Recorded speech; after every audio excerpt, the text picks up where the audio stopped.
The night she left me, even the air in the house felt different. You know how you walk in sometimes and something feels off? That's how it was. I came home after a brutal double shift, 16 straight hours on my feet at the hospital. My feet were killing me, my back ached, and all I wanted was to reheat the leftover pizza I'd been dreaming about since noon, crack open a cold beer, and zone out in front of the TV. I should have known something was wrong the second I stepped through that door. The lights were off. Jasper, our dog, didn't come running like he usually did. The house was silent. Not peaceful silent. Hollow silent. Like it had already started forgetting her voice. I walked to the kitchen, dropped my keys, kicked off my shoes, and microwaved that pizza. Took one bite. It was cold. I didn't even care. I just sat on the couch, half watching some muted documentary rerun. Then my phone buzzed once. Just once. Not a call. Not a group chat or spam. One single buzz. I almost didn't check it, but something in my chest told me I needed to. I picked it up. One message. From Lauren. No emojis. No hey babe. No explanation. Just, don't wait up. I won't be home. Ever again. I left with him. I didn't blink. Didn't move. I must have read that message 20 times in a row. I remember my thumb hovering over the screen like if I pressed hard enough, I could delete the reality behind the words. But they didn't change. She'd really said it. She'd left. With him. And the worst part, I didn't even know who he was. But I had guesses. Gut feelings that rushed back all at once like a wave, crashing through the walls I'd been too stupid to notice were already crumbling. I jumped up, ran to the garage. Her car, gone. Then I went to the bedroom. Closet, half empty. Not ransacked. Not like someone stormed out in tears. No, this was calculated. Precise. Every hanger she used was still there, spaced evenly, like she had time to make it look neat. She planned it. God, she planned it. I check her nightstand. Her favorite book, still there, half-read. Her scent still on the pillow. The shampoo in the bathroom was different, citrus. She hated citrus. Guess he liked it. I stood there frozen, gripping the door frame so hard my knuckles went white. Then my phone buzzed again. Another message, this time from an unknown number. She's where she belongs. Don't reach out. No name. Just arrogance. Just venom. And I didn't reply. Not because I didn't have things to say, but because I didn't need to. Not yet. Because right there, in that silence, something in me shifted. I wasn't shattered. I wasn't screaming or crying or calling my best friend. I was still, dead calm. Like the air right before a storm hits. Everyone thought I'd fall apart. That I'd break down. That I'd beg her to come back. What none of them knew, not her, not him, not anyone, was that they just lit a fuse under the wrong man. That night, I didn't sleep. I didn't touch my food. I just sat in the kitchen, staring at the nothingness. And then I did the one thing she never saw coming. I opened my laptop. I started a folder. I named it, Her Collapse. And then I started writing. Not just what happened. Everything. Every late night that didn't make sense. Every excuse. Every lie she told with those eyes I used to trust. Every damn detail. Not for closure. Not for grief. But for revenge. Because she thought she burned my world to the ground. She had no idea I still held the blueprint. And I was going to make sure she watched it all fall, brick by brick. I didn't go to work the next day. Didn't call in. Didn't text. I just stared at that message until the sun came up. And when the house filled with light again, it felt like I was in a stranger's home. Her shoes were still by the door. Not her good heels, just the worn ones she probably didn't care to take. The mug she always used in the morning was gone. Her perfume bottle too. Her drawer in the bathroom. Empty. But then something strange happened. Something that made my hand shake again. Not from grief, from discovery. I went to the laundry closet. I wasn't searching. I was just grabbing trash bags. But my hand brushed something cold in the back of an old tin we used to keep loose change in. It rattled. Tiny. Metallic. A USB drive. For a moment, I just stared at it. You ever get that gut feeling like whatever you're about to open is going to change everything? Yeah, that. I plugged it into my laptop. It was hers. No doubt. I could tell from the folder names. Rental agreement, Miami. Application, New York Med Fellowship. Photos, private. My heart thudded so hard it hurt. I clicked photos. And there she was. On a balcony I didn't recognize. Wearing a black dress I'd never seen. Hair pinned up the way she used to when she wanted to impress. She was laughing. With him. Tall. Smug. One of those finance bro types with a glass of wine and a fake tan. Her hand on his thigh. His lips close to her ear. Frame after frame. Different outfits. Different nights. But the same man. The same fake intimacy like they'd done this dozens of times before. And then, a video. Her voice. Her laugh. Her face up close to the camera. Whispering. I can't wait until I don't have to sneak around anymore. He's so clueless, babe. She met me. I froze the video right there. Her smirking. Giggling. Talking about me like I was some blind fool in a sitcom. That's when something in me shut off. Or maybe turned on. My heart didn't hurt anymore. It didn't beat the same way. I stared at that screen, and I didn't see my wife. I saw a target. That day, I didn't cry. I didn't rage. I didn't throw a single thing. Instead, I started a new file inside the folder. Titled it, Collapse Timeline. And I went to work. Not the hospital. Work. I listed every suspicious moment I had ignored.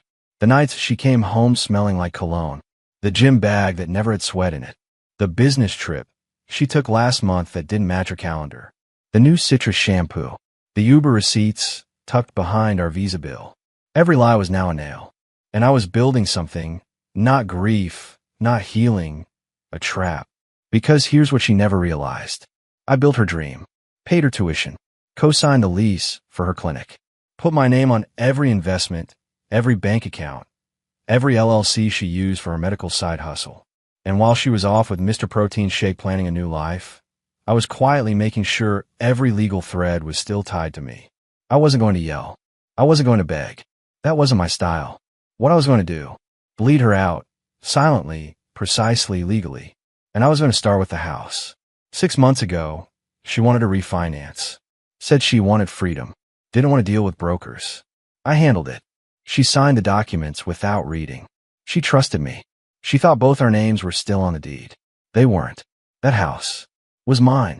So I made a call to a real estate attorney, someone I'd worked with on a few quiet deals over the years. Can we list the house if one spouse abandoned residence and holds no legal claim? He replied, we can start tomorrow. Perfect. I called a moving company next. Gave them clear instructions. Pack only what's on the right side of the closet. Take everything from the bottom drawer of the master bath. Leave the rest. I watched as they came, loaded it all in under an hour, and left. Then I went to a condo across town. Paid 6 months in advance. Used a different last name. No forwarding address. No trace. The house still looked the same from outside. But inside, it was a stage, waiting for the final scene. I left one photo on the counter. Her graduation. My hand on her back.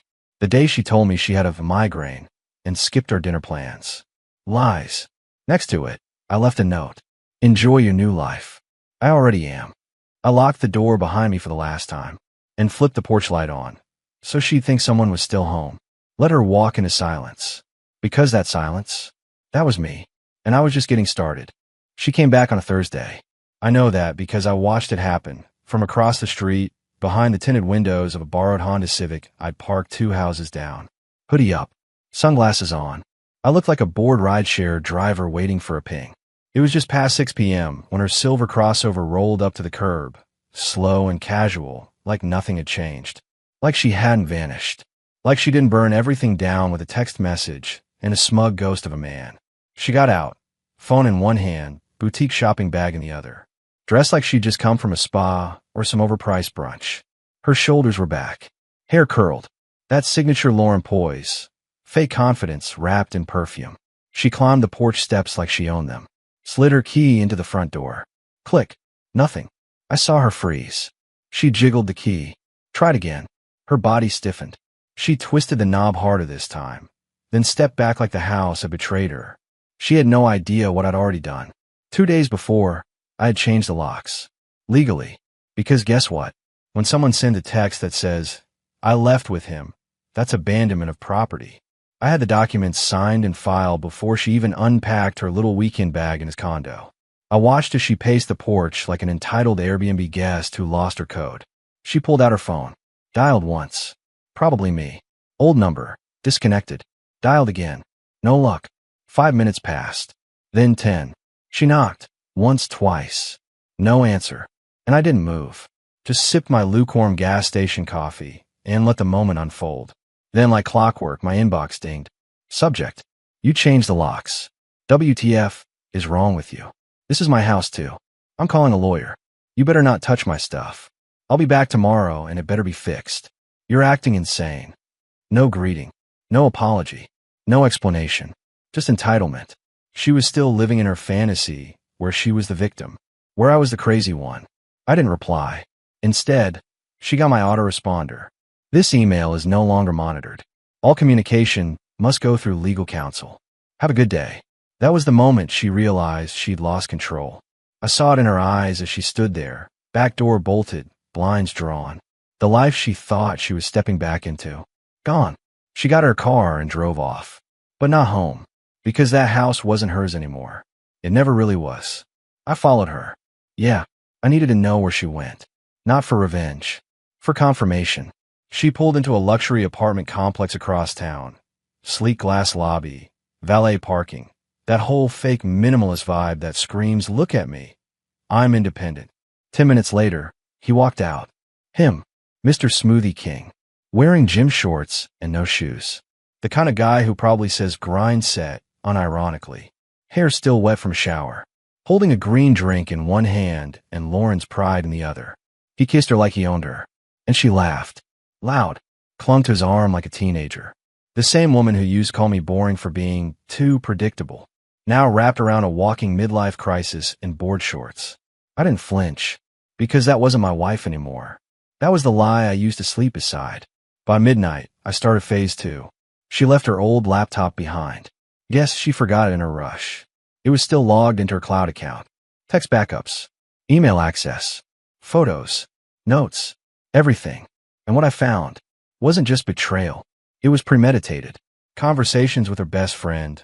Laughing at how clueless I was. Plans. Strategies.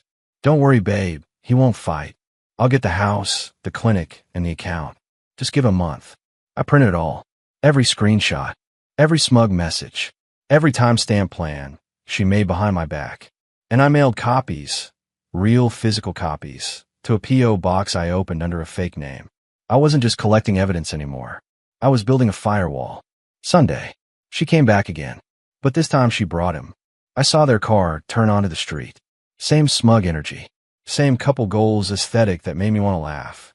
They walked up to the front steps like they were arriving for a showing. Like the world still bent around them. She tried the key again. Nothing. Her smile cracked. Just for a second. But I caught it. Then she rang the bell. Over and over. He kicked the door once hard. Big mistake. Because 2 days earlier, I'd installed a motion sensor cam. Wide angle, high resolution, backed up to cloud storage. The second his foot hit the wood. Click. Recording. Date stamped. Face in full view. Attempted forced entry. Trespassing. Documented. That's the kind of thing judges love in court. They left, eventually. Tension thick between them. He was barking at her. She was waving her hands, talking fast, looking embarrassed. Their little fantasy was already unraveling. 3 hours later, she cracked. She called me from a new number. Blocked ID. Left a voicemail. Not angry. Not accusatory. Sweet. Too sweet. Hey, I don't know what's going on. I think there's been a misunderstanding. Can we talk? Please. I just want to fix this. I played that voicemail 10 times. Each one more surreal than the last. Same voice she used when she scratched my car and blamed the neighbor's kid. Same tone she used when she maxed out our emergency card and cried until I hugged her. But this time, the performance didn't land. Because now, she wasn't talking to the man she left. She was talking to the one who was already 10 steps ahead. I didn't respond to her voicemail. Not because I didn't know what to say, but because silence is sometimes louder. She thought I was waiting on the other side of that message, holding on to some fragile hope. She didn't know I'd already sold the house. Yep, gone. Paperwork finalized. Funds routed through a shell trust I'd set up under my middle name. She didn't even know the sale was happening, because she signed the refinancing papers without reading the fine print. The title had been in my name only for months. And just to twist the knife, gently, I had the locks changed again. This time, with the realtor's keys sent to my new condo, under a completely different last name. By the time her second email arrived, please talk. I don't know what's happening. It was already too late. That same night, I got a burner message. He's not who I thought he was. There it was. Crack number one in her fantasy. And that was all I needed. I forwarded the voicemail to my attorney. Then I went back to work. I filed the paperwork for a full financial audit. Every account, every credit line, every clinic expense she put under her shared name. What she didn't know, our accountant, Tim, was an old high school friend. Hated liars. Loved receipts. He flagged everything suspicious within hours. Spa weekends disguised as seminars. Plane tickets to places I'd never been. Fertility clinic payments. In his name. Meals for two charged during her supposed night shifts. She'd been building a future with him while lying to me about not being ready for kids. When my lawyer saw the list, he laughed. She's cooked, he said. He asked if I want to freeze her assets right then. I said, no. Let her think she still had options. Let her keep crawling forward toward the trap. Then came the email. Long, meandering, full of guilt-drenched paragraphs. I didn't mean for this to happen. I was confused. I wasn't happy and didn't know how to say it. I thought I needed something else. But now I see it wasn't real. He's not you. You were always good to me. Please, let's talk. I read it twice. Then deleted it. No reply. No satisfaction. Just another line item crossed off the list. She wanted forgiveness without confession. Comfort without consequence. But I wasn't her cushion anymore. I was the mirror she refused to look into. And now, I was her storm. 5 days passed. Quiet. Then a letter showed up. Actual pen and paper. Slid under the door of my new place. No return address. Just Daniel in her handwriting. The kind she used to write birthday cards with long loops over confident curves. I didn't open it right away. I left it on the counter. Stared at it for a full hour while cooking dinner. Then, right before bed, I cracked it open. 2 pages. Front and back. Soaked in carefully worded remorse. I never meant to fall in love with someone else. It just happened. I didn't recognize myself anymore. The apartment feels cold. He comes home late. He hides his phone. I found an Uber receipt to a club I've never even heard of. When I asked him about it, he told me not to be dramatic. Oh, how the tables turn. I miss you. Your steadiness. Your calm. The way you never made me feel small. Until I made myself unrecognizable. I thought I wanted passion. But now I'd give anything just to sit next to you again while the world was quiet. There was no love, Lauren. No lipstick kiss. No hearts. Just pain, bottled and mailed. I folded the letter. Put it in the drawer under my knives. Then I called James. James was a quiet guy from my past. Private investigator. Owed me a few favors. I gave him one simple instruction. I want everything on him. Quietly. No alerts. No trace. While James did his job, I kept moving.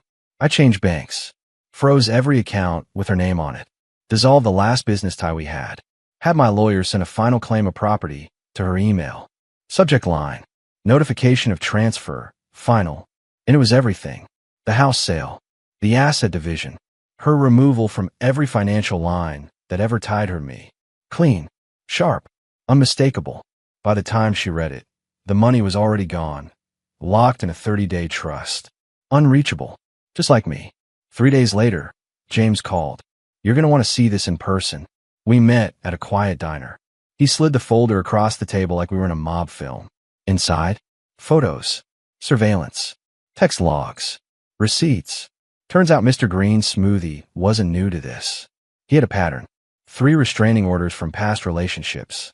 Same script every time. Love bombs them. Pushes them to leave their lives. Then isolates. Controls. Vanishes. Lauren was just the newest project. Worse. He was still seeing another woman. A much younger one. Behind her back.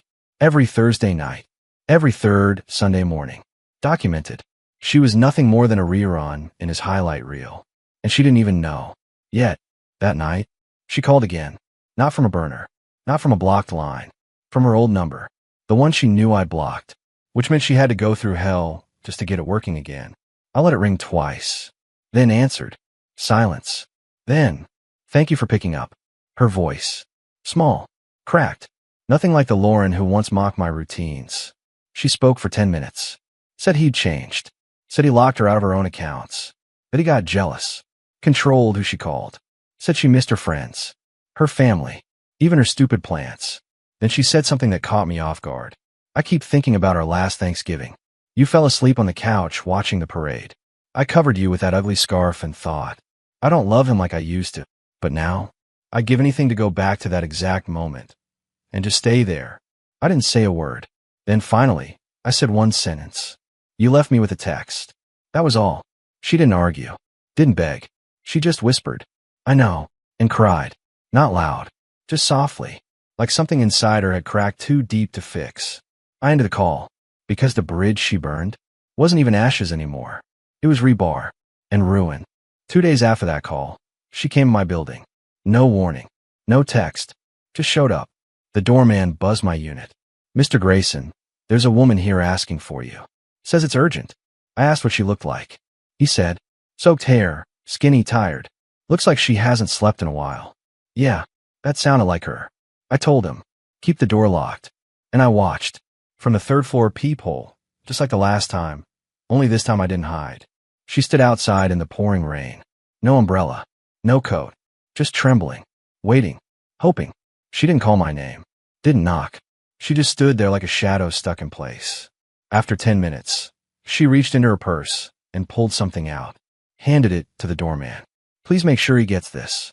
Then she left. No drama, no theatrics, just gone. The doorman gave me the envelope.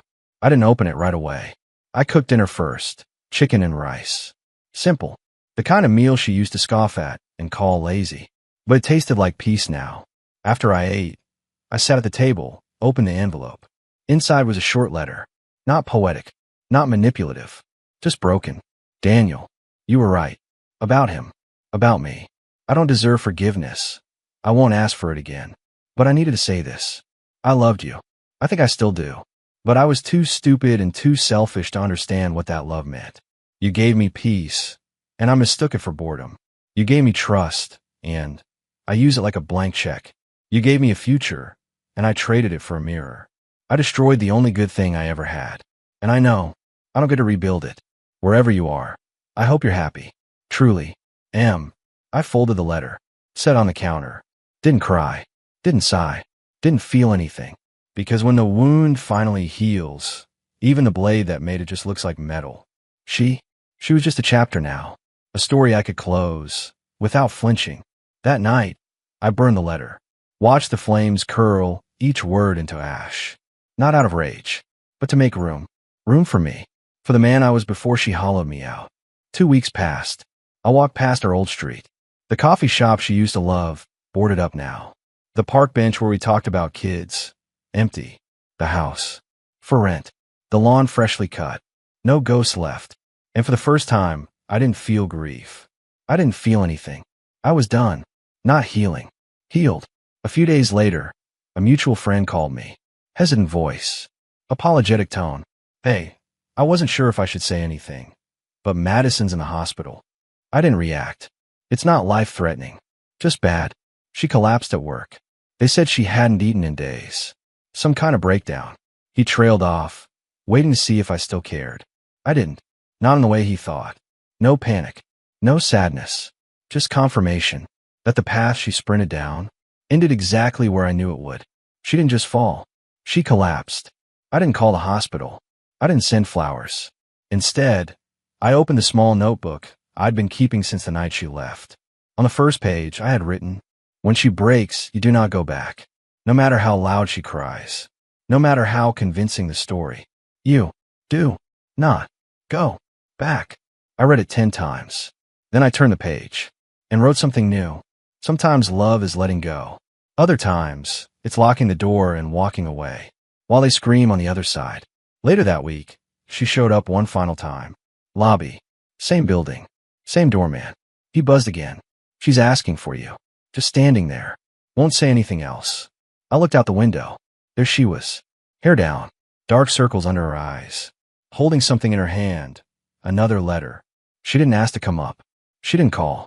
She just gave it to the front desk and left. I opened it that night. Short. Honest. You were my safety net. I thought you'd always be there. But I stepped off thinking you'd catch me. And now I know. You were in the bottom. You were the ground. I folded that letter. Didn't save it. Didn't burn it either. I just let it sit. Like a story that finally understood its ending. She thought I'd always be there. Waiting. Hoping. But what she didn't realize, I wasn't the fallback. I was the foundation. And once she stepped off, there was nowhere left to land. That's the story. The real one. Not the fantasy, she told herself. Not the redemption arc she thought she'd write. This is what happens when you betray someone who gave you everything. And thought of revenge not as chaos, but as calm, not fire. Stone. And stone doesn't scream when it's cut. It carves.